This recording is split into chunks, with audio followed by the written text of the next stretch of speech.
A big change for this year's STEP show. Find out who isn't performing at Mackenzie this year and find out why. You can speak out on the presidential debates. We'll show you how and hear what students thought about the first debate.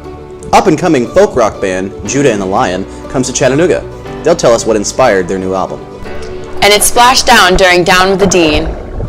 Welcome to Mox News. I'm Shane Perry. I'm Allie Davenport. Your news starts now.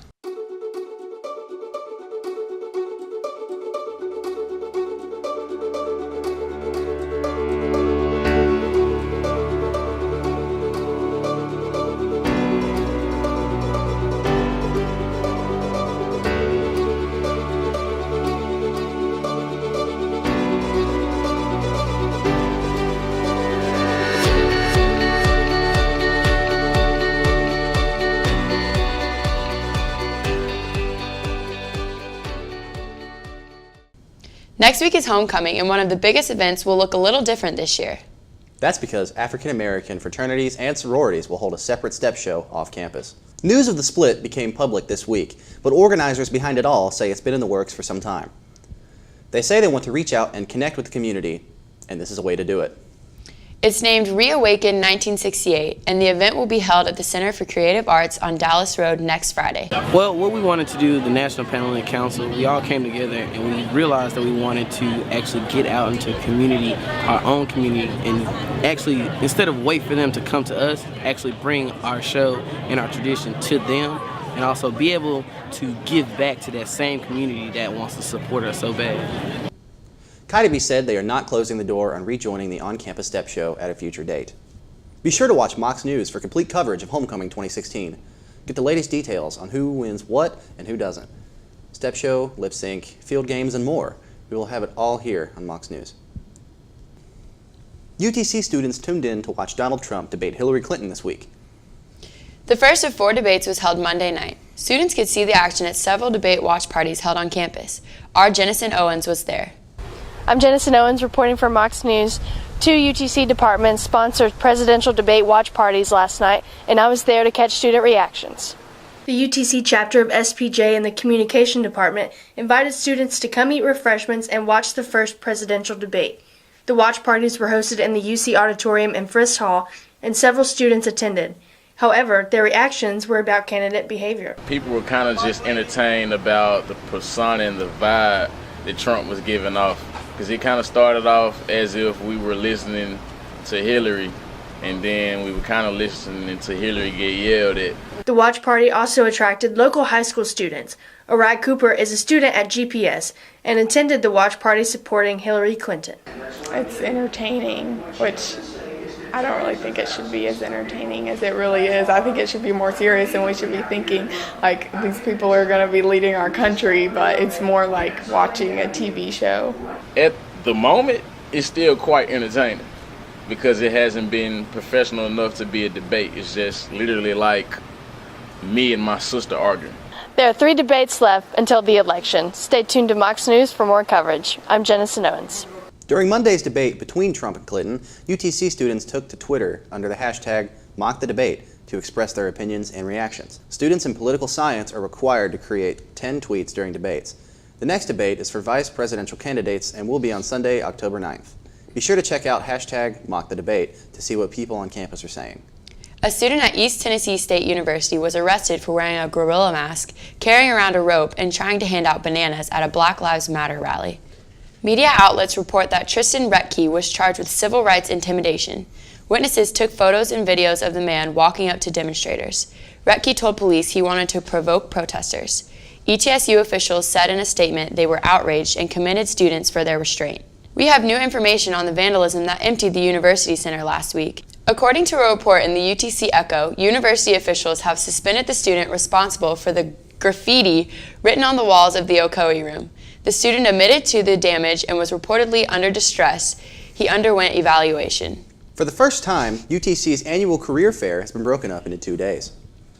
Science and business-oriented companies such as Blood Assurance, Bridgestone, America's Tire Operations, and Blue Cross Blue Shield of Tennessee set up tables for students to receive information about potential job opportunities. They offer full-time and part-time positions as well as internships. Yeah, several different, like today's the STEM day, so it's like criminal justice majors, science. It's really mostly like science and math and stuff like that. And tomorrow's more like business. So they just come and they meet students for possible job opportunities, for internships, for jobs after school. I came to Career Day. I'm a senior this year, so although my goals are to go into the military and do things like that, I wanted to come see what my other options were on the civilian side, just see what kind of companies we have around here associated with UTC, see what opportunities come.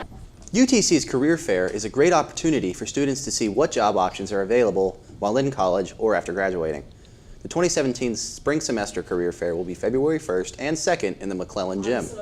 This week, students got a break from the classroom. Gender Genesis gave students a chance for an extra credit opportunity. I'm Olivia Brown reporting for Mox News, and if you're anything like me, you don't enjoy Mondays, but you do enjoy extra credit. On Monday, September 26th, several students gathered in the UC auditorium for a free lecture given by Dr. Steve Fallon. This lecture was considered an extra credit opportunity for students studying the humanities because of its content.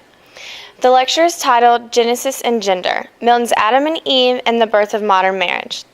Spanish professor Lynn Perkey thought her women's studies students would most benefit from this lecture. From my class here for the women's study presentation, because this class is called Imagining Hispanic Women, and it's on the issue of women's studies and Spanish literature. So I thought it would be a good presentation for them to come in and learn more about women's studies, although it's about English literature instead of Spanish literature. Students packed the auditorium to hear Dr. Fallon's hour-long lecture on gender and marriage. He said he was extremely impressed with the turnout and the questions students asked. Dr. Fallon is a professor of the humanities in the program of liberal studies at Notre Dame. He admits Notre Dame could use a program like this. I think that if students would be encouraged to go to lectures outside their classes, also to performing events that aren't required. If they were required to do, say, 5 events a year, or they're required to do 3 or 4 lectures in a year, I think they would catch the bug and see that learning is not something that always has to be for a grade. It can just be something about expanding your horizons, learn that there's something else out there that might be worth someday looking into. Be sure to take advantage of lectures outside the classroom as learning opportunities, and don't be afraid to ask your professors for extra credit. We have a lot of great bands coming into Chattanooga to perform. Mox News reporter Chad Passenger has the opportunity to sit down with the Nashville-based band Judah and the Lion when they came to Track 29. Track 29 has been the host venue for several upcoming artists that visit Chattanooga, but few artists have as unique a sound as the Nashville-based band Judah and the Lion, who just released their second full-length album. I got the chance to talk with the band about their genre-bridging album, Folk, Hop, and Roll. And so going into the album, we knew that, for one, we wanted to translate that excitement and energy that we bring to a live show to a recording. And so that was one thing we tried to do. And on top of that, just kind of talking about, kind of in lieu of our musical influences, we have all these different inspirations, and it felt dishonest to kind of like ignore those. And so we just wanted to, you know, it was like when we're riding in the van, we're listening to all this different kinds of music. And so we just wanted to not have any kind of barrier or any kind of boundary creatively.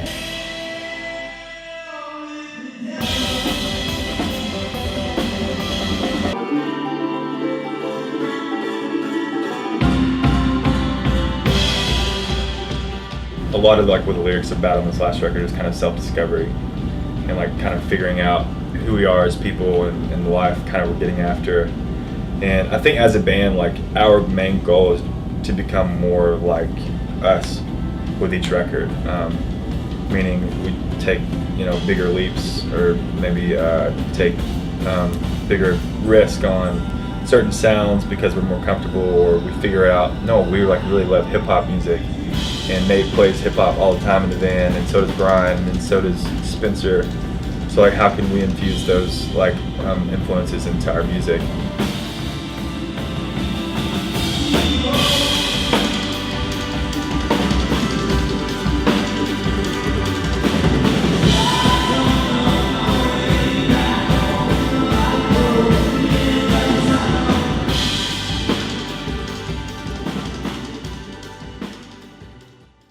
Folk Hop and Roll is available online and at the iTunes store. For more information about Judah and the Lion, visit their website at judahandthelion.com. Business majors got the chance to down their dean. This is the 5th year for Down with the Dean. The nice weather made for a great way to spend the afternoon in front of Fletcher, eating good food and finding out about student groups for the College of Business. But the big event was dunking Dean Robert Dooley, who was wearing a GoPro so you can see what it's like to make a big plunge. Oh!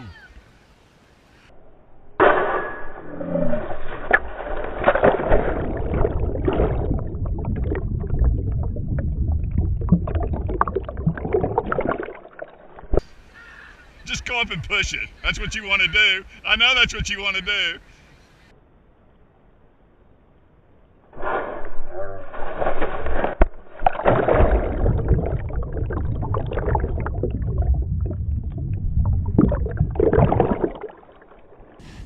The Mocs hit the road to play ETSU. Here with a preview of the big game is our Calvin Smith. Thanks, guys. I got the chance to cover the UTC versus Samford game last Saturday. A win for the Mocs and another step closer to another Southern Conference title. The Mocs just got their 13th consecutive SoCon win over the Samford Bulldogs by a final score of 41-21. Coming into today, Samford had one of the nation's most prolific offenses, averaging 56 points per game. Against the Mocs defense, however, the Bulldogs struggled mightily. The Bulldogs didn't get a first down until well into the second quarter. Chattanooga's defensive line was in Delvin Hodges' face all afternoon, forcing hurries, an interception, and an impressive 5 sacks during the game. All-American Keontae Davis blew up seemingly every single play, contributing 3 sacks, a career high. UTC proved why they are among the nation's best defensive units. On the Mocs' first 2 offensive drives, they struggled. Samford forced a 3-and-out, and then quarterback Alejandro Benefield threw an interception at midfield. After that, the Mocs caught on fire and could not be stopped. Led by All-American running back Derek Crane, who had 222 yards on just 23 carries, and he contributed 2 touchdowns. Once the Mocs got going, they were seemingly unstoppable. With Saturday's win, UTC has solidified themselves as true national championship contenders. The Mocs look to continue their winning ways next Saturday at in-state rival ETSU. The Mocs football team is on a roll right now. They're 4-0 and ranked as the 3rd best team in FCS football heading into ETSU week. This is ETSU's second year as a program after a 13-year hiatus. This season, they matched last year's win total in their first 2 games. However, they are coming off a very bad loss to Wofford, 31-0. The toughest challenge the Bucs will present is their quarterback, Austin Henrick. He's completing 65.9% of his passes this season. UTC will look to continue their strong ground and pound game, especially after Derek Crane's dynamic performance last weekend. With how dominant UTC's defense has been this season, the Mocs just need to secure the ball and continue their dominance on both lines of scrimmage. If they can do that, expect another win from the Mocs this Saturday. It turns out Florida cornerback Jalen Tabor was wrong. A duck can, in fact, pull a truck. The Vols broke over a decade-long streak last weekend by beating the Florida Gators 38-28. The Vols were not only able to overcome injuries to star cornerback Cam Sutton and starting middle linebacker Darren Kirkland, but they also mounted the largest home comeback in school history. Tennessee plays Georgia this Saturday. The sports world lost 2 great athletes and people this last week. Marlins pitcher Jose Fernandez passed away in a tragic boat crash late Saturday night, and golf icon Arnold Palmer passed away at the age of 87. Hundreds came to Chattanooga to test themselves in the Ironman triathlon. Last weekend, over 2,700 people participated in the 3rd annual Chattanooga Ironman. They began with a 2-mile swim in the Tennessee River. They then biked a 116-mile course before finishing with a 26-mile run. The record heat affected many. Over 600 went to the medical tent and 14 had to go to the hospital. And that's it for Mock Sports. Back to you. Thanks, Calvin. UTC celebrated diversity with the annual International Festival, put on by the Office of Multicultural Affairs. Students came to Chamberlain Field to enjoy free food, music, dancing, and giveaways. The festival begins with the March of the Flags, where students represent their native country. Then the party starts. Dancers represented countries such as Brazil, Japan, China, and Spain. Students were invited to join them. International Festivals is a peek into the many cultures of the world, right in the middle of our campus. That does it for this edition of Mocs News. Thank you for joining us. Check out our videos uploaded throughout the week to YouTube, and don't forget to subscribe. We air on the UTC TV channel and Housing Channel 2.1. So tune in and have a great weekend from all of us here at Mocs News.